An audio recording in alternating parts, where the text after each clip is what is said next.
السلام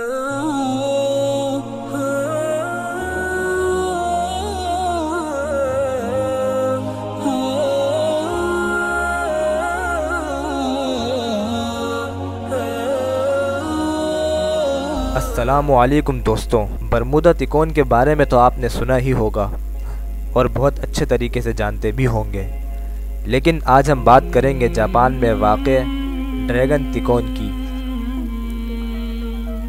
برمودا تکون کے بارے میں تو تمام دنیا بھر میں بہت کچھ لکھا جاتا رہا ہے اور اس بارے میں لوگوں کو خاصی معلومات ہیں، لیکن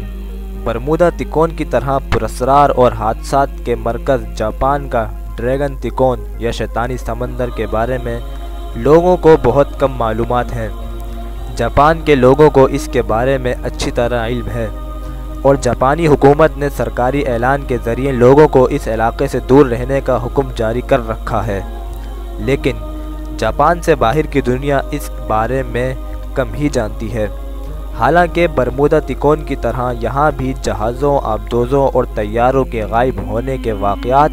بڑی تعداد میں ہوتے رہے ہیں، بلکہ محققین کا خیال ہے یہاں حادثات کی تعداد برمودا تکون سے بھی زیادہ ہے۔ یہاں بھی اغوا ہونے والوں کی اکثریت ماہرین، کپتانوں اور ہوا بازوں کی رہی ہے، بلکہ ایک بات جو یہاں زیادہ خطرناک نظر آتی ہے وہ یہ ہے کہ یہاں غائب ہونے والے جہاز آبدوزوں میں ایسے جہاز اور آبدوزیں بھی شامل ہیں جن میں خطرناک ایٹمی مواد بھرا ہوا تھا۔